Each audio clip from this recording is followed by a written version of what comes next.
നമസ്കാരം.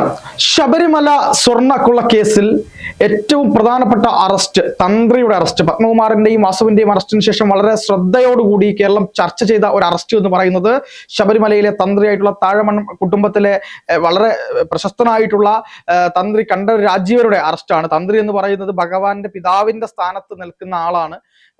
മൈനർ ആയിട്ടുള്ള ഒരു വ്യക്തിയായിട്ടാണ്, മൈനർ ആയിട്ടുള്ള ഒരു പേഴ്സൺ ആയിട്ടാണ് നമ്മൾ പ്രതിഷ്ഠകളെ കാണാറുള്ളത്. അങ്ങനെ മൈനർ ആയിട്ടുള്ള പ്രതിഷ്ഠയുടെ പിതാവിന്റെ സ്ഥാനത്ത് നിലനിൽക്കുന്ന ആളാണ് തന്ത്രി എന്ന് പറയുന്നത്. ആ തന്ത്രി തന്നെ ഈ കൊള്ളയ്ക്ക് കൂട്ടുനിന്നു എന്നുള്ളത് അതീവ ഗുരുതരമായ ഒരു കാര്യമായിട്ടാണ് നമ്മൾ കാണേണ്ടത് എന്നുള്ളത് തന്നെയാണ് യാഥാർത്ഥ്യം. തന്ത്രിയെ ഈ രക്തസമ്മർദ്ദം കൂടിയതുമായി ബന്ധപ്പെട്ട്, കാലിൽ നീര് വന്നതുമായൊക്കെ ബന്ധപ്പെട്ട് അദ്ദേഹത്തെ ICUവിലേക്ക് മാറ്റിയിരുന്നു. മെഡിക്കൽ കോളേജിലേക്ക് മാറ്റുകയും പിന്നീട് അവിടുന്ന് ICUവിലേക്ക് മാറ്റുകയും ചെയ്തു.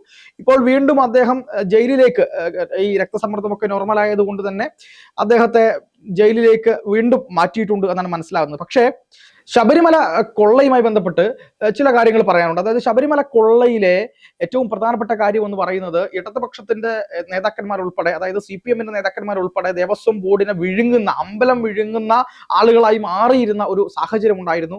അമ്പലം വിഴുങ്ങുന്ന ഒരു സാഹചര്യത്തിൽ എല്ലാ തരത്തിലുള്ള തട്ടിപ്പുകൾ നടത്താൻ വേണ്ടി അവിടത്തേക്ക് മുരാരി ബാബുവിനെയും ജയശ്രീയെയും പോലുള്ള, വിജയകുമാറിനെ പോലുള്ള ആളുകളെ അവിടെ റിക്രൂട്ട്മെന്റ് ചെയ്യുന്നു. ശങ്കർദാസും പത്മകുമാറും വാസുവും തുടങ്ങിയ ആളുകളൊക്കെ അവിടെ നിയമിക്കുന്നു. അവരൊക്കെ ചേർന്ന് വലിയൊരു തട്ടിപ്പിന് രൂപം കൊടുക്കുന്നു. ഇത് ഈ പോറ്റി എന്ന് പറയുന്നത്, ഉണ്ണികൃഷ്ണൻ പോറ്റി എന്ന് പറയുന്നത് ചില്ലറയായിട്ടുള്ള ഒരാളല്ല. അന്തർദേശീയ ബന്ധമുള്ള, ഒരുപാട് മാഫിയുമായിട്ട് ബന്ധമുള്ള, ആന്റി കളക്ഷൻസ് മാഫിയായിട്ട് ബന്ധമുള്ള, ഒരുപാട് തരത്തിൽ ദുരുപയോഗപ്പെടുത്താൻ കഴിയുന്ന, എല്ലാത്തിനെയും കൂട്ടിയോജിപ്പിച്ചവരിലേക്ക് എത്തിക്കുന്ന ഒരു കണ്ണി മാത്രമാണ് ഉണ്ണികൃഷ്ണ പോറ്റി എന്ന് പറയുന്നത്. ആ പോറ്റി അവിടത്തേക്ക് എത്തിച്ചത് തന്ത്രി വഴിയാണ്. തന്ത്രി ഈ കാര്യങ്ങൾക്ക്, അതായത് ദേവസ്വം ബോർഡും CPM-ന്റെ മെമ്പർമാരും കൂടെ ചേർന്ന് നടത്തിയിട്ടുള്ള കൊള്ളയ്ക്ക് അനുവാദം കൊടുത്തു, മൗനാനുവാദം കൊടുത്തു, പറയുന്നതിലെല്ലാം ഒപ്പിട്ട് കൊടുത്തു. ഇതാണ് തന്ത്രിക്കെതിരെയുള്ള പ്രശ്നം എന്ന് പറയുന്നത്. അതിൽ തന്ത്രി തന്നെ യഥാർത്ഥത്തിൽ പെട്ടുകിടക്കുകയാണ്. കാരണം തന്ത്രി എന്തുകൊണ്ടാണ് ഇത് ചെയ്തത്? തന്ത്രി ഈ തന്ത്രിയും മന്ത്രിയും കമ്മി കൊള്ള സംഘം, അതായത് ദേവസ്വം ബോർഡിന്റെ കൊള്ള സംഘം, ഈ കൊള്ള സംഘങ്ങൾ ചേർന്നുകൊണ്ട് ഒരു കൂട്ടായ്മ ഉണ്ടാക്കുകയാണ് ചെയ്തത്, ഈ തട്ടിപ്പ് കൂട്ടായ്മ. CPM, തന്ത്രി, അതുപോലെ തന്നെ ഉണ്ണികൃഷ്ണൻ പോറ്റി ആൻഡ് മാഫിയ, ഇങ്ങനെയുള്ള ഒരു കൊള്ള സംഘം സൃഷ്ടിച്ച് അതിനെ മാക്സിമം സപ്പോർട്ട് ചെയ്ത് പരസ്പരം ഒരു പാലം ഇട്ടാൽ അങ്ങോട്ടും ഇങ്ങോട്ടും ഒരു പാലം വേണം, ഒരു പാലം ഇട്ട് അങ്ങോട്ടും ഇങ്ങോട്ടും വേണം എന്നൊരു പഴഞ്ചൊല്ലുണ്ടല്ലോ. അതുപോലെ ഒരു പാലമിട്ടുകൊണ്ട് കൃത്യമായി പ്രവർത്തിച്ച് മുന്നോട്ട് പോകുന്ന സംഘത്തെയാണ് നമുക്ക് ഇവിടെ കാണാൻ വേണ്ടി കഴിഞ്ഞത്. അതാണ് ഉണ്ണികൃഷ്ണൻ പോറ്റിയും CPM-ന്റെ നേതാക്കന്മാരും കടകംപള്ളി സുരേന്ദ്രനും അതുപോലെ തന്നെ താഴമൺ കുടുംബത്തിലെ ഏറ്റവും പ്രധാനപ്പെട്ട ആളുമായിട്ടുള്ള തന്ത്രി കണ്ഠരര് രാജീവർ ഉൾപ്പെടെയുള്ള ആളുകളുമായിട്ട് ഈ ഒരു വിഷയത്തിൽ നമുക്ക് കാണാൻ വേണ്ടി കഴിയുന്നത്. ഇവിടെ ശബരിമലയിലെ സ്വർണ്ണപ്പാളികൾ, അതായത് ദ്വാരപാലക ശില്പത്തിലെ സ്വർണ്ണപ്പാളികൾ, ശിവവിഗ്രഹത്തിലെ സ്വർണ്ണപ്പാളികൾ, രുദ്രാക്ഷമാലയിലെ സ്വർണ്ണപ്പാളികൾ പത്മകുമാറിന്റെ മകന് ഒരു ഇതുമില്ലാതെ, അതായത് ഒരു പ്രത്യേക അനുമതി ഇല്ലാതെ പത്മകുമാറിന്റെ മകന് കൊടുക്കുന്ന ഒരു സംഭവം ഉണ്ടായി. വാജീവാഹനം കൊണ്ടുപോകുന്ന വിഷയമുണ്ടായി. ഇതിൽ തന്ത്രിക്ക് എന്തുകൊണ്ട് ഇതിന് കൂട്ടുനിൽക്കേണ്ടി വന്നു എന്നൊരു ചോദ്യമുണ്ട്. കാരണം കാലാകാലങ്ങളായി ശബരിമലയുമായി ബന്ധപ്പെട്ട് നിൽക്കുന്ന എല്ലാ കാര്യത്തിലും തന്ത്രിക്ക് അവിടെ നിന്ന് കിട്ടുന്നത് വലിയ തരത്തിലുള്ള സാമ്പത്തിക ബെനിഫിറ്റ് ഉണ്ട്. ആ തന്ത്രി ആ ബെനിഫിറ്റ് നിലനിർത്താൻ എന്ത് വേണം? ഈ ദേവസ്വം ബോർഡിന്റെ നിർണായകമായിട്ടുള്ള സഹായം അല്ലെങ്കിൽ അനുമതി അവർക്ക് വേണം. ദേവസ്വം ബോർഡിന്റെ ഒരു കൈ എല്ലാത്തിനും ഉള്ളത് കൊണ്ട് തന്നെ തന്ത്രിക്ക് അവിടെ നിന്ന് എല്ലാ കാര്യങ്ങളൊന്നും ചെയ്യാൻ കഴിയില്ല. അങ്ങനെ തന്ത്രിക്ക് ആവശ്യമായിട്ടുള്ള കാര്യങ്ങൾ, ഉദാഹരണത്തിന് ചരട്, വരുന്ന ഭക്തർക്ക് തന്ത്രിയെ കാണാൻ പോകുമ്പോൾ തന്ത്രിയുടെ റൂമിൽ നിന്ന് ചരട് ജപിച്ച് കൊടുക്കുക, തന്ത്രി പായസം കൊടുക്കുക, തന്ത്രി പ്രസാദം കൊടുക്കുക, അതിനൊക്കെ പ്രത്യേകമായിട്ടൊരു ഒരു പണം വാങ്ങിക്കുക എന്നൊക്കെയുള്ള കാര്യങ്ങൾ, ഇതൊക്കെ ദേവസ്വം ബോർഡ് അറിഞ്ഞുകൊണ്ട് തന്നെയാണ് ചെയ്യുന്നത്. എല്ലാവർക്കും തന്ത്രിയെ കാണാനുള്ള പെർമിഷൻ കിട്ടില്ല.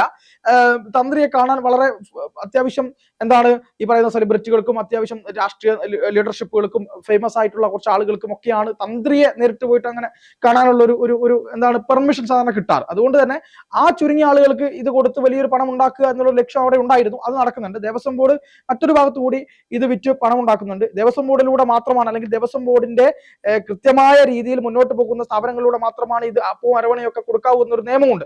അത് പക്ഷേ ദേവസ്വം ബോർഡൊക്കെ അട്ടിമറിച്ചുകൊണ്ടാണ് ഇവർക്ക് ഈ സൗകര്യങ്ങളൊക്കെ ചെയ്തു കൊടുക്കുന്നത്. അങ്ങനെ ചെയ്തു കൊടുക്കുന്നതിന്റെ പ്രത്യുപകാരം എന്നുള്ള നിലയിലാണ് തന്ത്രി ദേവസ്വം ബോർഡ് പറയുന്ന കാര്യങ്ങളെല്ലാം കേൾക്കേണ്ടി വരുന്നത്. തന്ത്രി പറയുന്ന ആളുകളെ അവിടെ നിയമിക്കാറുണ്ട്. തന്ത്രിയുടെ ആശ്രിതന്മാരായിട്ടുള്ള ഒരുപാട് ആളുകൾ അവിടെ നിയമിച്ചിട്ടുണ്ട്. ഒരുപാട് ആളുകൾ അവിടെ ജോലി ചെയ്യുന്നുണ്ട്. ഇത് ഒരു പരസ്പര സഹകരണ കൊള്ള സംഘമായി ഇവർ പ്രവർത്തിക്കുകയാണ്. ഒരു ഭാഗത്ത് ബ്രാഹ്മണിക്കൽ ഹെജിമണി, ബ്രാഹ്മണ്യ മേധാവിത്വം എന്നൊക്കെ പറയും. യഥാർത്ഥത്തിൽ ഈ യഥാർത്ഥ ബ്രാഹ്മണ്യവും ഈ നമ്പൂരി സമുദായവും തന്ത്രി സമുദായവും തമ്മിൽ യാതൊരു ബന്ധവുമില്ല, അത് വേറെയാണ്. ഈ തന്ത്രി കുടുംബം എന്ന് പറയുന്നത് അത് ഹൈന്ദവ സമാജത്തിനോ അല്ലെങ്കിൽ ഹൈന്ദവർക്ക് വേണ്ടിയിട്ടോ എന്തെങ്കിലും ഒരു കാര്യം ചെയ്യുന്ന ആളുമല്ല. പിണറായി വിജയൻ എന്ത് പറയുന്നു അതുപോലെ ചെയ്യുന്ന, ഏത് സർക്കാർ അധികാരത്തിലുണ്ടോ അവർക്ക് വേണ്ടി എന്തും ചെയ്തു കൊടുക്കുന്ന പിണറായി വിജയൻ ഈ പറയുന്ന ശബരിമലയിലെ സംരക്ഷണം എന്നും ആവശ്യപ്പെട്ടുകൊണ്ട് ശബരിമല വിശ്വാസ സംരക്ഷണം സദസ്സ് സംഘടിപ്പിച്ചപ്പോൾ അവിടെ പോയി പിണറായി വിജയനെ പുകഴ്ത്തി പിണറായി വിജയന്റെ വിശ്വാസ സംരക്ഷണത്തെ പുകഴ്ത്തി നിന്ന ആൾക്കാരാണ് ഈ തന്ത്രി കുടുംബം എന്ന് പറയുന്നത്. അതിൽ ഏറ്റവും മുന്നിൽ നിന്ന ആളാണ് ഈ തന്ത്രി കണ്ഠരര് രാജീവര്. അങ്ങനെ തന്ത്രി കണ്ഠരര് രാജീവരും പിണറായി വിജയന്റെ കീഴിലുള്ള സഖാക്കളും ഒക്കെ ചേർന്നുകൊണ്ടുള്ള ഒരു കൂട്ടുകച്ചവടമാണ് ഇവിടെ നടന്നത്. അതായത് കണ്ഠരര് രാജീവർക്ക് ഉള്ള സാങ്കേതികമായി അദ്ദേഹം ഒപ്പിട്ട് കൊടുത്ത അതേ കാര്യങ്ങൾ നിർവഹിച്ച ദേവസ്വം ബോർഡിലെ ഉന്നതമായിട്ടുള്ള പദവികളിലിരുന്ന CPM-ന്റെയും CPI-യുടെയും നേതാക്കളായിട്ടുള്ള ശങ്കർദാസും അതുപോലെ തന്നെ CPM-ന്റെ മറ്റു പല നേതാക്കന്മാരെയും ഇനിയും അറസ്റ്റ് ചെയ്യാനുണ്ട്. അവരെ അറസ്റ്റ് ചെയ്യാതെ തന്ത്രി അറസ്റ്റ് ചെയ്യുന്നു. അത് ഈ ഒരു തന്ത്രി അറസ്റ്റിലൂടെ അവിടെ ഒരു പുകമറ സൃഷ്ടിക്കാനായിരുന്നു CPM ശ്രമിച്ചത്. പക്ഷെ അത് വലിയ രീതിയിലേക്ക് പ്രശ്നമായി.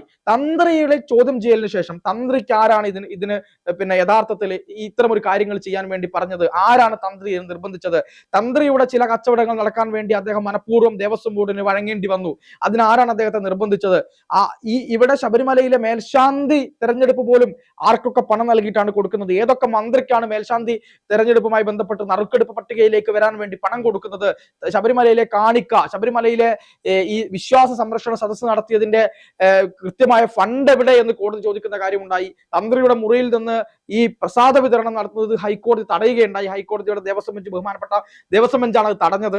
അങ്ങനെയുള്ള ഒരുപാട് കാര്യങ്ങളുണ്ടായി. ഇതൊക്കെ കാലങ്ങളായി നടന്നു വരുന്ന കാര്യങ്ങളാണ്, നമുക്കറിയില്ല. അഴിമതിയുടെ കുത്തരങ്ങാക്കി ശബരിമലയെ മാറ്റുന്ന, പല ദേവസ്വം ക്ഷേത്രങ്ങളെയും മാറ്റുന്ന, അതിന് സർക്കാർ തന്നെ നേരിട്ട് എല്ലാ സഹായങ്ങളും ചെയ്തു കൊടുക്കുന്ന ഒരു കാര്യമാണ് നമ്മൾ ഇവിടെ കാണുന്നത്. അവിടെ ഹെജ്മണിയില്ല, നമ്പൂതിരി സമുദായമില്ല, ബ്രാഹ്മണിക്കൽ ഒരു സംഭവമില്ല. അവിടെ ഇവരെല്ലാം ഒറ്റക്കെട്ടാണ്. എന്നിട്ട് മറുഭാഗത്ത് ഹെജ്മണി അത് ഇത് എന്നൊക്കെ പറയും. പക്ഷേ തന്ത്രിക്ക് മുകളിൽ തന്ത്രിയെ സമ്മർദ്ദം ചെലുത്തിയ ഉന്നതനുണ്ട്. ആ ഉന്നതൻ ആരാണ്? ഉന്നതൻ എന്തുകൊണ്ട് ഇക്കാര്യം പറഞ്ഞു? കൃത്യമായി ഈ അന്വേഷണം എന്ന് പറയുന്നത് തന്ത്രിക്ക് സാങ്കേതികമായി ഈ പറയുന്ന കാര്യങ്ങളിൽ വലിയ തരത്തിൽ തന്ത്രിക്ക് ഒരു ഉത്തരവാദിത്വമുണ്ട് എന്ന് SIT പറയുമ്പോൾ അതേ ഉത്തരവാദിത്വം അന്ന് ദേവസ്വം മന്ത്രിമാരായിരുന്ന ആളുകൾക്കില്ലേ എന്നുള്ളതാണ് ചോദ്യം. കടകംപള്ളി സുരേന്ദ്രനും പോറ്റിയും തമ്മിലുള്ള സൗഹൃദം നമുക്ക് നന്നായിട്ട് അറിയാം. വളരെ അടുത്ത് കെട്ടിപ്പിടിച്ച ഒരുപാട് സ്ഥലങ്ങളിൽ നിന്നുള്ള ഫോട്ടോ നമ്മൾ കണ്ടതാണ്. വളരെ മുഖ്യമന്ത്രിയിലേക്ക് വരെ പോറ്റി എത്തിച്ചു. ഭീമ ജ്വല്ലറിയുമായി ബന്ധപ്പെട്ട ഫംഗ്ഷനിൽ. ഇതിനൊക്കെ ആരാണ് നേതൃത്വം കൊടുത്തതെന്ന് അന്വേഷിക്കേണ്ടതുണ്ട്. ഇതിന്റെ പിന്നിൽ ചരട് ആരാണ് എന്ന് അന്വേഷിക്കേണ്ടതുണ്ട്. അതുപോലെ തന്നെ അന്നത്തെ ദേവസ്വം മന്ത്രിയായിരുന്ന രാധാകൃഷ്ണൻ മുരാരി ബാബുവിനെ ഈ ഏറ്റുമാനൂർ ക്ഷേത്രത്തിലെ കൊള്ളയിൽ നിന്ന് അദ്ദേഹത്തിനെതിരെ ദേവസ്വം വിജിലൻസിന്റെ റിപ്പോർട്ട് വന്നതിന് ശേഷം ആ റിപ്പോർട്ട് പോലീസിന് കൈമാറി അദ്ദേഹത്തെ അറസ്റ്റ് ചെയ്ത് ജയിലിൽ അടയ്ക്കേണ്ടതിന് പകരം ശബരിമലയിലേക്ക് റിക്രൂട്ട്മെന്റ് ചെയ്തു കൊടുത്ത ആളാണ് ഈ പറയുന്ന ദേവസ്വം മന്ത്രി രാധാകൃഷ്ണൻ എന്ന് പറയുന്നത്. അപ്പൊ ആ രാധാകൃഷ്ണന് ഇതിൽ കൃത്യമായ ഉത്തരവാദിത്തമുണ്ടല്ലോ. ദേവസ്വം മന്ത്രിക്ക് ഉത്തരവാദിത്തമുണ്ട്, കടകംപള്ളി സുരേന്ദ്രന് ഉത്തരവാദിത്തമുണ്ട്, ഇപ്പോഴത്തെ ദേവസ്വം മിനിസ്റ്റർ ആയിട്ടുള്ള വാസവന് ഉത്തരവാദിത്തമുണ്ട്. ഈ വാസവൻ ഉൾപ്പെടെയുള്ള ആളുകളാണ് PS പ്രശാന്ത് ഉൾപ്പെടെയുള്ള ആളുകൾക്ക് അവിടെ ഇത്തരം കാര്യങ്ങൾക്ക് അവസരം ഉണ്ടായി കൊടുത്തത്. ദേവസ്വത്തിന്റെ പല ഇടപാടുകളും ഈ ഉണ്ണികൃഷ്ണൻ പോറ്റി ആദ്യം ഈ പറയുന്ന കാര്യങ്ങൾക്ക് സ്വർണം പൂശാൻ വേണ്ടിയിട്ടുള്ള അനുമതിക്ക് വേണ്ടി ആദ്യം സമർപ്പിക്കുന്നത് ദേവസ്വത്തെയാണ്. അതായത് ദേവസ്വം ബോർഡിനെ അല്ല. ദേവസ്വം ബോർഡ് സമർപ്പിച്ചപ്പോൾ ദേവസ്വം വകുപ്പിനോട് ഇതിന് കൃത്യമായ ഒരു റിപ്പോർട്ട് അല്ലെങ്കിൽ അനുമതി വേണം എന്നൊരു കാര്യം പറഞ്ഞിരുന്നു. അങ്ങനെ അനുമതി വേണം എന്ന് പറഞ്ഞതുകൊണ്ട് ആ അനുമതി റിപ്പോർട്ടിന് വേണ്ടി ദേവസ്വം മിനിസ്റ്റർക്കാണ് അത് സമർപ്പിച്ചിട്ടുള്ളത്. അങ്ങനെയാണെങ്കിൽ ആ ദേവസ്വം മിനിസ്റ്റർ കടകംപള്ളി സുരേന്ദ്രൻ ഉൾപ്പെടെയുള്ള ആളുകൾ അറസ്റ്റിലാവേണ്ടതാണ്. അങ്ങനെ അവർ അറസ്റ്റിലേക്ക് പോകും എന്ന് തന്നെയാണ് നമ്മൾ മനസ്സിലാക്കുന്നത്. പക്ഷേ എന്തുകൊണ്ട് കടകംപള്ളിയെയും ഈ രാധാകൃഷ്ണനെയും അതുപോലെ തന്നെ വാസവനെയും ഒന്നും ചോദ്യം ചെയ്യുന്നില്ല, എന്തുകൊണ്ട് അറസ്റ്റ് രേഖപ്പെടുത്തുന്നില്ല എന്ന് ചോദിച്ചാൽ SITയുടെ കൈയും കാലും ഒക്കെ ഹൈക്കോടതിയുടെ കയ്യിലും ഹൈക്കോടതിയുടെ മേൽനോട്ടത്തിലാണ് ഈ അന്വേഷണം നടക്കുന്നത് എന്നുകൊണ്ട് ഇത്രയും വരെ കാര്യങ്ങൾ എത്തി. ആഭ്യന്തര വകുപ്പിനോ മുഖ്യമന്ത്രിക്കോ ഒന്നും ഒരു ബന്ധവും ഈ അന്വേഷണവുമായിട്ടില്ല. പക്ഷേ ഈ SITയുടെ തല മുഖ്യമന്ത്രിയുടെ കീഴിലാണുള്ളത്. കാരണം ഇവർ തിരിച്ചു പോകേണ്ടത് ആഭ്യന്തര വകുപ്പിലേക്കാണ്, പോലീസിലേക്കാണ്. പോലീസ് പിന്നെ എന്താണ് സംഘടനയുണ്ട്, സമ്മർദ്ദമുണ്ട്, ഉദ്യോഗസ്ഥന്മാരുണ്ട്, ഇവരുടെ സമ്മർദ്ദമുണ്ട്. 2 പ്രധാനപ്പെട്ട ഉന്നത ഉദ്യോഗസ്ഥന്മാർ ഇതിന് സമ്മർദ്ദം ചെലുത്തുന്നുണ്ട് എന്ന് പറഞ്ഞിരുന്നു. ഇതൊക്കെ വലിയ സംഭവങ്ങളാണ്. 2 ADGPമാർ നേരിട്ട് ഇതിന് സമ്മർദ്ദം ചെലുത്തുന്നു എന്നാണ് പറഞ്ഞത്. വളരെ ഗുരുതരമായ ആരോപണമാണ് അന്ന് ഹൈക്കോടതി കക്ഷി ചേരാനിരിക്കെ 2 ADGPമാർക്കെതിരെ വന്നത്. അവർക്കെതിരെ ഇതുവരെ അന്വേഷണം നടന്നിട്ടില്ല. EDയുടെ അന്വേഷണം തുടങ്ങിയിട്ട് മാത്രമേ ഉള്ളൂ. ഇതിൽ തത്വത്തിൽ CBIയും EDയും ഒക്കെ ഒരുമിച്ച് അന്വേഷിച്ചാൽ മാത്രമാണ് വ്യക്തമായ രൂപരേഖ ഉണ്ടാവുകയുള്ളൂ. CPMലെ ഉന്നതരായിട്ടുള്ള ആളുകളെ രക്ഷിക്കാനുള്ള ശ്രമമാണ് ഇപ്പോ നടന്നുകൊണ്ടിരിക്കുന്നത്. അടുത്തത് മന്ത്രിയും തന്ത്രിയും CPMും ഈ പറയുന്ന ഉണ്ണികൃഷ്ണൻ പോറ്റിയും കള്ളന്മാരും എല്ലാം കൂടി ചേർന്ന സഹകരണ ബാങ്ക് എന്നൊക്കെ പറയുന്നത് പോലെ സഹകരണ കാട്ടുകൊള്ള സംഘം എന്ന നിലയിലേക്ക് ക്ഷേത്രത്തെ കൊള്ള ചെയ്യാൻ, അയ്യപ്പനെ കൊള്ള ചെയ്യാൻ ഇറങ്ങിയ സംഘമായി ഇവർ മാറിയിരിക്കുന്നു എന്നുള്ളതാണ് സത്യം. തന്ത്രിയൊക്കെ ഒരുപാട് കാലമായിട്ട് ഇവന്മാർക്ക് ഈ CPMന്റെയും അതുപോലെ തന്നെ അവിശ്വാസികളായിട്ടുള്ള ആളുകൾ അവിടെ ചെന്ന് കയറി അവിടെ നിന്ന് കോടിക്കണക്കിന് രൂപ സമ്പാദിക്കാൻ എല്ലാവിധ സഹായങ്ങളും ചെയ്തു കൊടുക്കുന്നു എന്നുള്ള ആരോപണം മുൻപേ തന്നെ RSSന്റെയും അതുപോലെ തന്നെ വിദ്യാസാഗർ ഗുരുമൂർത്തി ഉൾപ്പെടെയുള്ള പല ആളുകളുടെയും അടുക്കിൽ നിന്നുണ്ടായതാണ്. അന്നേ മുതലേ ശ്രദ്ധിക്കേണ്ടതായിരുന്നു എന്നാണ്. അയ്യപ്പൻ താന്ത്രിക ബന്ധനത്തിലാണ് എന്ന് പറഞ്ഞുകൊണ്ട് വിദ്യാസാഗർ ഗുരുമൂർത്തി ചെയ്ത ഒരു വീഡിയോ ഉണ്ട്.